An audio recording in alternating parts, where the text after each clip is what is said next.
coaching. Kunoa coaching. Hi and welcome to today's Kunoa podcast, everybody. We've got Dan with us. Dan is the founder and principal consultant of Product Tranquility. How are you doing, Dan? I'm doing very well, Marie. Thank you for having me today. So would you like to, before we jump into your journey, give our audience a little bit of an overview of who you are and how you got where you are today? Yeah. Well, we can start back at kindergarten. That might be a little too long for your audience, but so started in computer engineering actually as a developer early in my career, and that was great. Learned a lot about how to build technology products, but I always found myself much more fascinated with how value is created for end customers and how that's actually turned into dollars for businesses, and so. As I grew in my career, I eventually migrated closer and closer to the customer. I went and got my MBA at Northwestern, and there spent a lot of time focused on marketing research, pricing. Did a very interesting internship there. Was all focused on how the concept of freemium works, which is a big topic in the technology space. And after I finished business school, I transitioned to the world of product management. We helped build and price a lot of products in different companies. And then about a year and a half ago, I decided to go off on my own, and I started a consultancy, the Product Tranquility, of which you mentioned, where now I help founders, CEOs, help who are building these products to figure out how to price them and how to create offers for customers. That's really interesting because I've heard of product managers, but I never really knew what they did. So do you take somebody's idea and then look at how to market it and how to price it? How does that actually work? Yeah. So at the core of product management, it's a broad field and it's constantly evolving.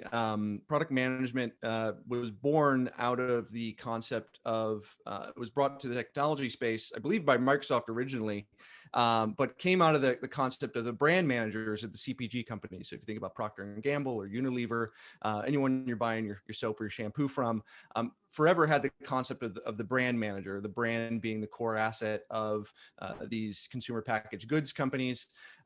And they're sort of the living embodiment of the brand within the company. So making all those critical decisions, balancing the needs of all the stakeholders in order to move the business and the brand forward. And so product management was brought over from that world into the technology space, because in the technology space, the product, not necessarily the brand, is kind of the core asset of the business.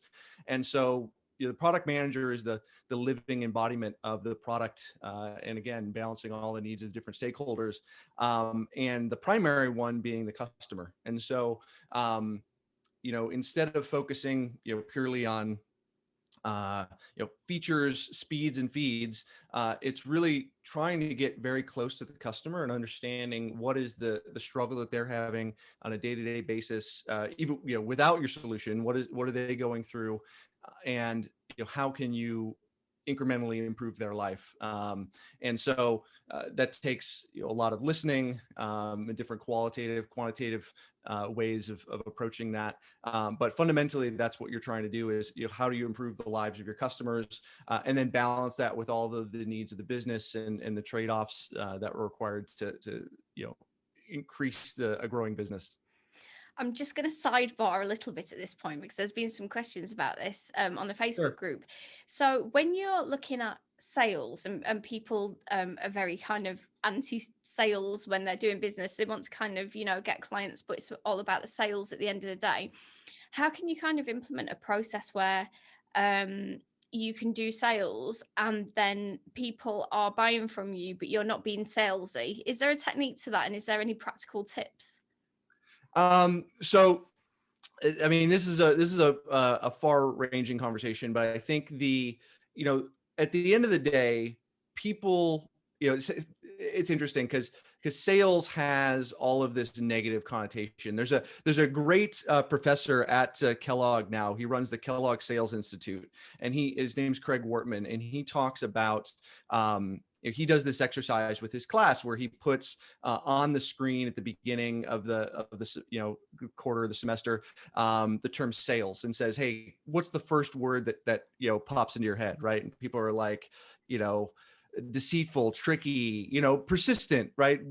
Different word associations. And he puts up the same word entrepreneur, and people are, and it's grit and perseverance and, world changer and an employer, right? So it's all these positive associations, and fundamentally, there's not really that much difference. An entrepreneur has to sell their vision, right? But I think the core difference is, how do you connect what you're doing to, again, that improvement in the lives of your end customer? And if you're doing that in a consultative way where you're really listening to the customer, you're really trying to understand where their struggle is and understand that first. Actually, I think he also talks about some studies that they've done. The most successful salespeople, they've done tests and tools like Gong and others now that are in the market that can record and create analytics around sales conversations, sales calls. They find the most successful salespeople actually listen way more than they talk. There's nothing worse than we jump on a demo call or an introductory call, and without me knowing anything about you, I tell you all the ways that I'm going to solve your problems. And that's, I think, what people have that instant reaction to, where it's, I walk on the used car lot, and it's, what do I got to do to get you into this car today? And you don't even know me from, we haven't even had a conversation of, where, what am I looking for? Or why am I on the, why am I looking to buy? What is the struggle that I'm dealing with? And so if we can create empathy and really start with that empathy with the customer and their struggle, the shields come down, and not in a manipulative way, right? But in truly trying to, hey, we're all working. There's a reason capitalism as a system works, is because we exchange value for value. And if I'm selling something that's good, right, that's ultimately going to help you. I want to know that you're a good fit, because also I deal a lot as well in the world of subscription businesses. And subscription it's incredibly important that you don't sell something to a customer that's not a fit. Like, that becomes primary, because these businesses are driven off of that continued relationship. And so if I sell you something today, in a month from now, it's not a good fit, well, you're going to leave you as a customer, and all my economics go out the window. So I should have told you up front we weren't a good fit. So I think it really starts with that, is being empathetic and listening first before you come with the solution. Brilliant. Thanks for that. So back to you then. You said you did an MBA. So what was the motivation behind that, and how hard was it? Yeah. So a lot of different motivations. So, I think many of us get into mid-career. I started, I decided to study engineering and become a software developer when I was, like many of us in high school, 17, 18 years old. So you get to maybe, 25, 26 years old, and you're like, well, am I going to let the decisions of a 17-year-old dictate the next 30 years of my life, or should I use this as an opportunity to potentially explore and see what else is out there? I also found myself, as I grew in my career, I went from developing the software to project managing, and then managing the teams that were developing it. So now I was dealing with people management and budgets and project management and the road mapping and determining, hey, what are the features that the team should be building? And I realized that, well, when I went to school, they taught me how to build the thing, but now I'm getting farther and farther away from that. So it was a combination of those factors where I was like, well, an MBA provides, a good structured set of tools that you can use to, one, explore, other possible career opportunities, but also solve some of these problems that my formal training, I'd sort of left behind, and we're facing new problems as I got farther in my career. It's interesting because when you kind of when you're doing STEM type degrees, you get told how to solve the problem. And especially in things like mathematics, which was my degree, you get told how to build things, but you don't get told about how to deal with people and what ethics are and how you implement things. And that's kind of, it's a whole new thing. And especially sales and things like that, and marketing and running a business, there's like nothing to do with that. So I found that when I'd done my degree, I came out and I felt a little bit kind of unequipped to deal with the world as such. I mean, I could do some maths, but could I do anything else? And I think that's quite a big concern amongst professionals when you're having to take on a team, either an existing team or a new team, or deal with people or do some contracts or do some sales, you know. And it's kind of like, whoa, what just happened? I thought I'd done my degree and I was going into that. Yeah, I find those the more applicable, the math, science, the STEM degrees. Yeah, they're very good for, helping you to hit the ground running, right? More so than, not that like, it's not better or worse, right? Like a pure sort of liberal arts degree versus a STEM degree, you learn how to be a builder, but then you get into the world, in the working world, and you realize that, oh, there's all of these other pieces that I just like, we never talked about. And so it can help, with those first couple years. And then as you start growing and again, as soon as you have to start managing people and dealing with culture and, managing executive expectations, those are entirely different skill sets than just, how to connect different pieces of source code together. It can actually hit you in the face a little bit, can't it? Because actually it's like, oh, hang on, I need a whole new set of skills, and my mindset needs to be, receptive to this, and I need to be resilient, and I need to be able to go out and kind of, be positive and confident and learn all this new stuff. And actually that's a tall order when you think you've actually finished studying, but then you actually, really have to go and study some more in order to do all this extra well, it's not extra really, is it? It's just the real world, but it's quite complex, especially to deal with people and have people skills as well. Yeah, and I think what you're hinting at, and I've really embraced as a core value is lifelong learning. When I think early in my academic career, I would have teachers or whatever talk about lifelong learning, and you maybe give it a like, oh no, I mean they're just saying that, but and I think from our discussion before, I know you're heavily involved in like artificial intelligence and those type of fields, or any field really. If you think about the best jobs 10 or 20 years from now, they probably don't even exist yet. And so as we're continually progressing in our career, there's really no end to the learning. And so I'm learning every day. It's just part of how I've built my life, because just it seems like the frontiers are ever changing. And so what was state of the art 10 years ago, especially as our world seems to be changing on an exponential scale, you're just going to have to continually polish your skills to keep abreast and to keep involved in the market.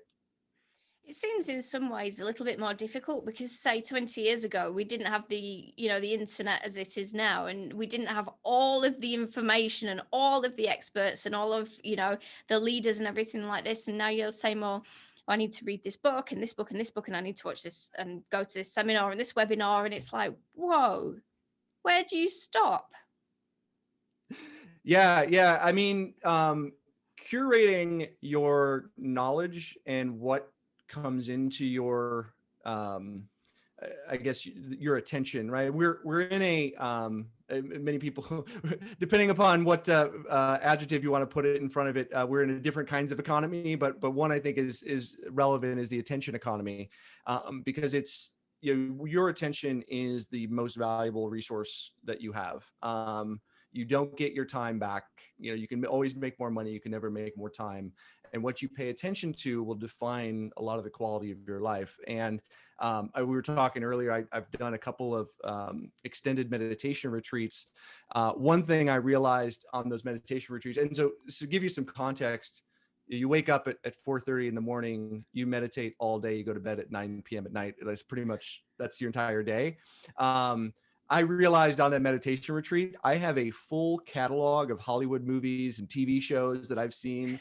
And it really made me aware of how even things you didn't think were, were stored in there in a moment of, sheer boredom. Like I could recall entire scenes from movies in pixel perfect detail.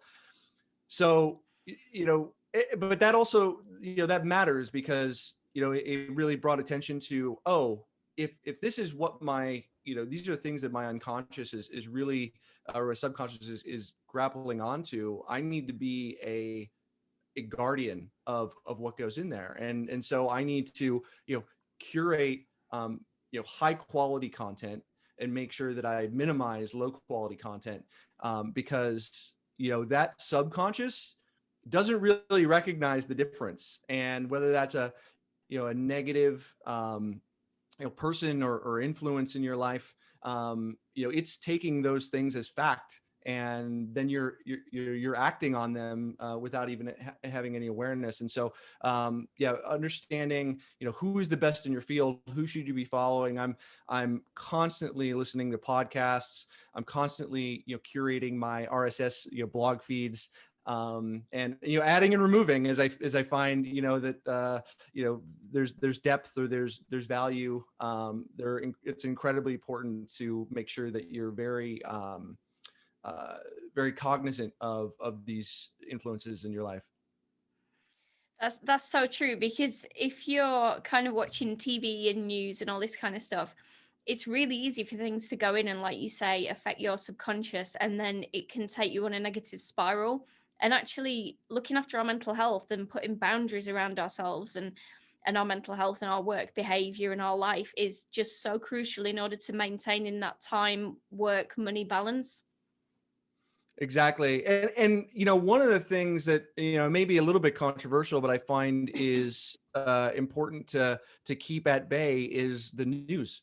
The daily news cycle is, and it's, you really have to be careful because you go on, any news site, it doesn't matter, left, right, center. It's all built upon getting you very emotionally engaged in things that really don't matter to your life, but you can get very spun up about. Very bad here in the US with our political cycles that last, we have elections that last a year and a half, and you can just be constantly angry for a year and a half of an election cycle because you're paying attention to the news, right? And really, like, at the end of the day, those things, I mean, yes, they sort of affect your life, but not as much as I think people like to imagine the drama, as so you really have to be careful because there's so many other things that are worthwhile and that are beneficial to the world and beneficial to your own growth. And if you let those negative influences sink in, you can spend a lot of emotional energy and a lot of attention on things that really just don't matter. You can see how well that's done on Twitter, where the headings down the side pull you in, and then you see a load of comments and it pulls you in. And by the time you know it, 8 hours is gone and you're down at the bottom of this list, and no one cares what you're commenting. People just want to talk about things. And it's the same on LinkedIn now. You look at the news articles down the side and they're all inflammatory to try and get you on there to share it and share an opinion. And it's like, you know what, instead of sharing that opinion, let me go and do a bit of research and find out if what you're saying is actually correct and if I believe it with my critical thinking. And then I'm going to come back and I'm either going to write something about it or not write something about it, but I'm not just going to go, bang, there's my opinion, because actually that's just, it's not productive. It's better to kind of go away and kind of have a think through it, because you never know what's going to come up if you go and think through things. I mean, I've done that a lot recently with leadership type concepts where I go away and I think about it and I'm like, hang on, that's not entirely right. And we had a huge discussion on a Facebook group about fake it till you make it. And that's a saying that is used everywhere, but people were really, really not having it. And it was like, actually, that's really negative. If you said, go away and find traits to emulate and aspire to, that's a completely different way of looking at that. So actually, fake it till you make it is another clickbaity type thing to try and drag you in and have an emotional discussion. Exactly. And there's you mentioned social media. I think social media is a very double-edged sword, and it's very difficult in our day and age of especially if we're business owners, trying to either network with others using something like LinkedIn, or promote our brands, and how do you strike that balance? I found it useful. I leverage several different tools, again trying to be very cautious about my attention.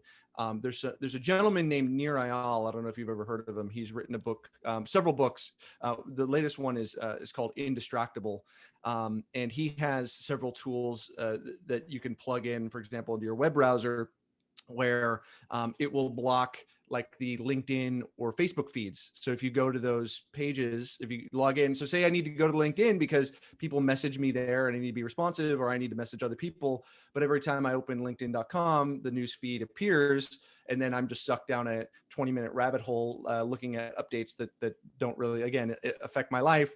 There are tools that can just remove the feed. And so the page loads without the feed. Same with Facebook. Same with you can block like all the YouTube recommendations. I think that one's called distraction-free YouTube, or DF YouTube. And the LinkedIn feed blocker, I think, is the one for LinkedIn, and there's another one for Facebook. But there's in different plugins depending upon the browser tool you use. I also leverage a tool called BlockSite, which is really handy, where we all have the best of intentions, right? It's the New Year's Eve resolution. This is the year I go to the gym. This is the year I lose 10 pounds, right? And then, everyone's in the gym the first week of January, and by the 31st, it's back to the people who were there last year, right? But the thing is that you can leverage your higher self to protect you from moments of weakness, because we all have that. We're dealing with something hard. We're writing a paper, or we're doing some hard research, and it's just like, I can't do this. I'm just going to go on social media for a second and just get an escape. And then it turns into, 30 minutes. And now you're actually angry because you saw something that someone else posted. And now, you're into this spiral of negativity. So BlockSite is a tool that you can, and I'm not affiliated with them anyway. I get nothing from recommending these people, but you can say, keep me from, if I go into my web browser and I typed in twitter.com or Instagram or Facebook, it'll just pop up a, inspirational message saying, something else, being like, nope, you're not going to do this. And of course there's ways to get around it, but it's about nipping that unconscious motion of, do I really want to do this right now? Because obviously, if you installed it, you can go around and uninstall it if you want, but it's about, letting your better self, help you in those moments of weakness. I've just written all those down. I'm going there straight after this, because if I can get rid of those feeds that pop up every time I go on these sites, I would be so happy. Well, hopefully it's valuable for you. I know they've been helpful for me. Email is another one. Email, I use a tool called Boomerang for it's like your mailman, your mail carrier delivers your mail once per day. You can do the same thing with your email. So your email is like a slot machine, which is like, oh, you go in there to do something or to answer it, and all of a sudden another email pops in. And you're like, oh, what's that shiny new object? And so you can do the same thing with your email, where if you use like G Suite, you can plug it in and it'll just deliver my email twice a day. And then the rest of the time, I'm not constantly checking it. So it's been a huge productivity boost for me. I'm going there immediately. I need that, because I'm on there and it's ding, ding, ding, ding, ding, ding, ding. And everybody wants a response. And then I've done like 3 hours of emails and no actual work. Exactly. I'm going there straight away. So on that, in terms of like mindset, what kind of prompted you to go to these meditation retreats? What was kind of the aim and objective of going there? And what did you get from it? You're listening to the Kuinua podcast. If you want to ask a question to our experts, just go to kuinuacoaching.com and you will find the link to the podcast where you can leave us a voice message or send us an email, and we will ask your question direct to the expert. That's kuinuacoaching.com.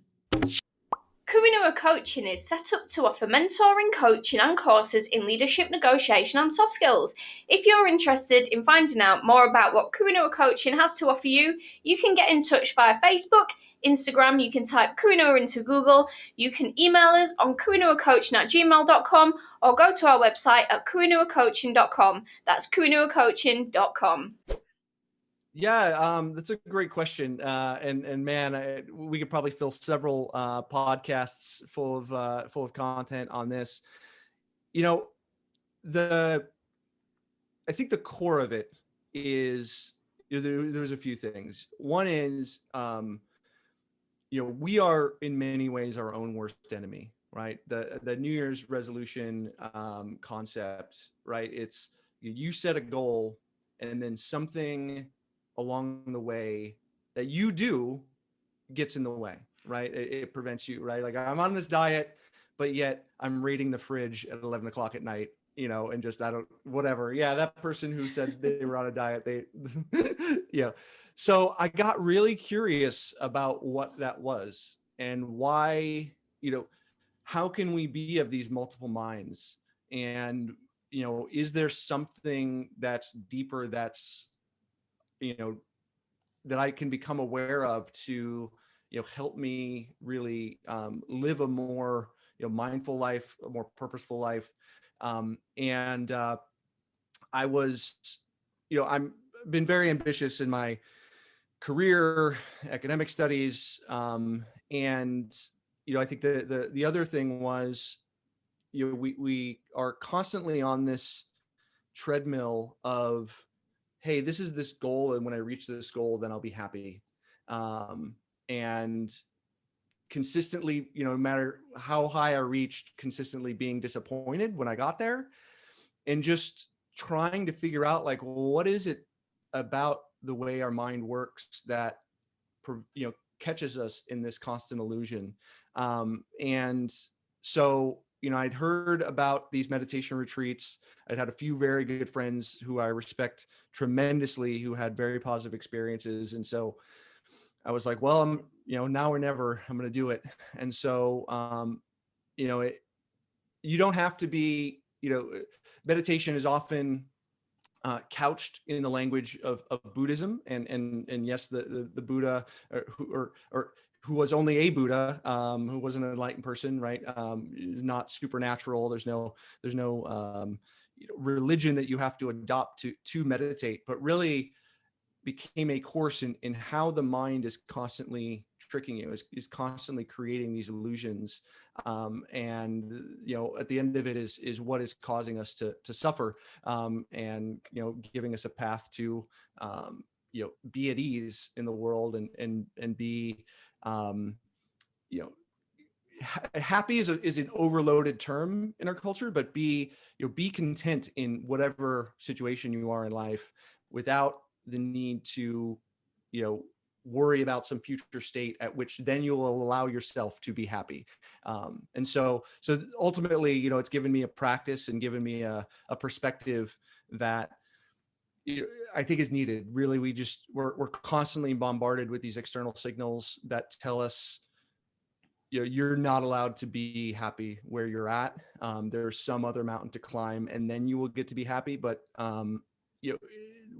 it's a treadmill you will never get off of, and you can tell that by the most successful people in the world. They just but actually this just happened. I don't know when this is going to be released, but this week, Jeff Bezos just stepped down from Amazon, and he just announced that he's going to space. So it's like there's no end. Even if you are the richest person in the world, it's like, well, I've accomplished everything on Earth. Now I'm going to space. So there's no end, right? Even for the richest man on the planet.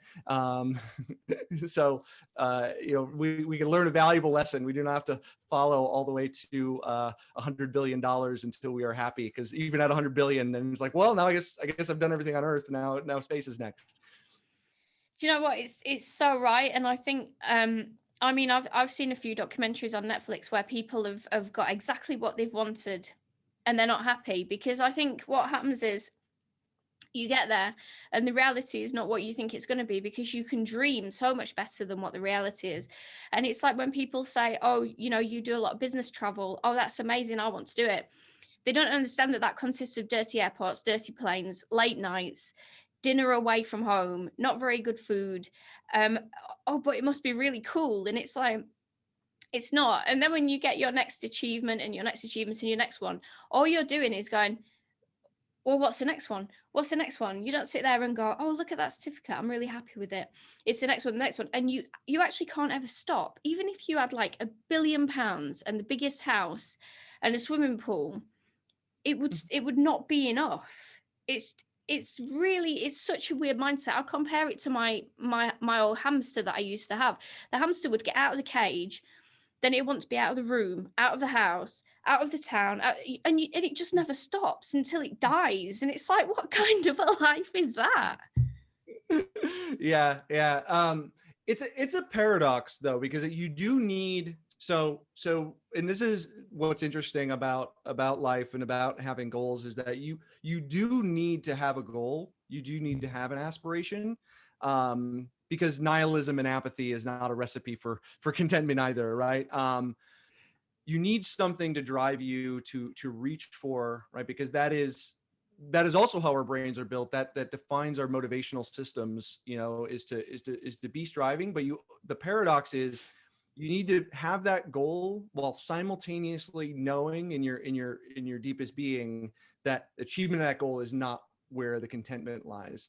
And we could have a bunch of pithy statements about it's not about the destination, it's the journey. But truly it requires you to have that goal, to constantly be, learning, growing. And that's, going back to what I was saying before, this concept of lifelong learning, this value that I've adopted, that's one of the reasons I don't find it depressing of like, oh, I'll never know enough, I'm just going to constantly be learning, because I understand this other deeper point, which is I need to have that, because that is what is interesting to me. That is what, makes life worth living, is like, oh, there's always something new. There's, I can always grow. I can always achieve that. But also knowing that at the end of reading the next blog post or finishing the next book, it's not like, oh, well, now I'm done. I'm a finished work of art now. So,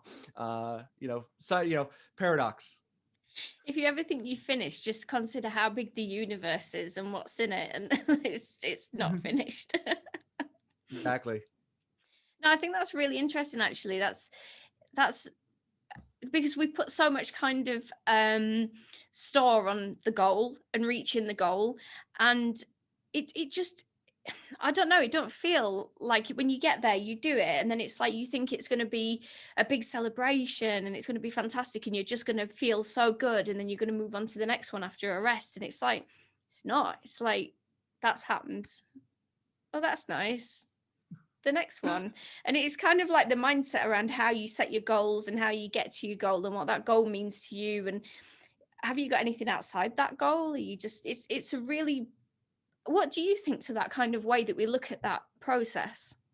Yeah, there's a good free course from I think it's through Princeton on Coursera or Udemy, one of those platforms. I apologize, I can't remember exactly.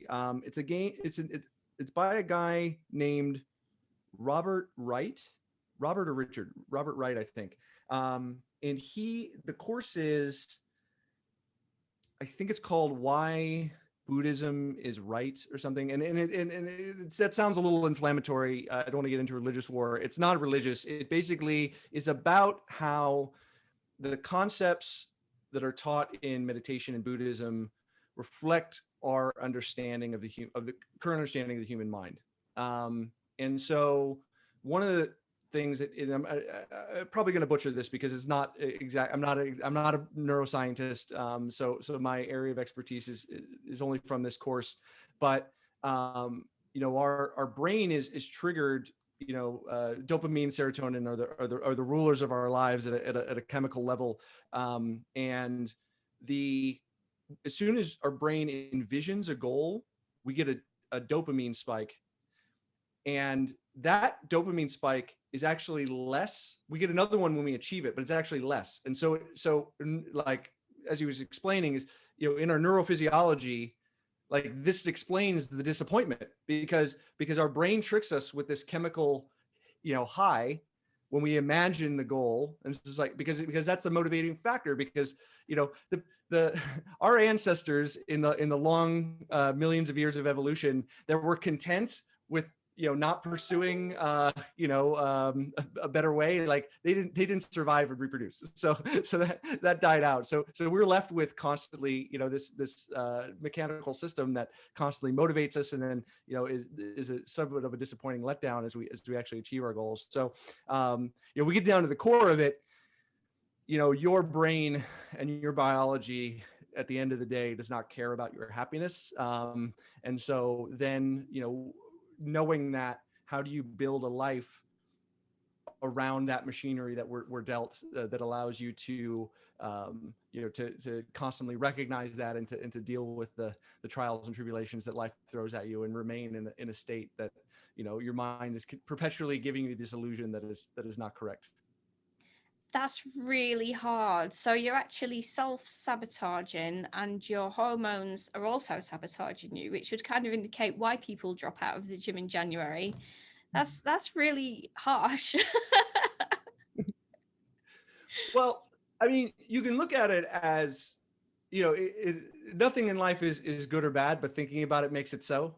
And so, these mechanisms, again, are built for us to survive and to reproduce effectively. And so beyond that, this notion of human happiness, is a blink in the eye and error in all of evolution as we know it to this point, right? Millions of years of single-celled organisms who did not have a concept of being disappointed by the goals they achieved.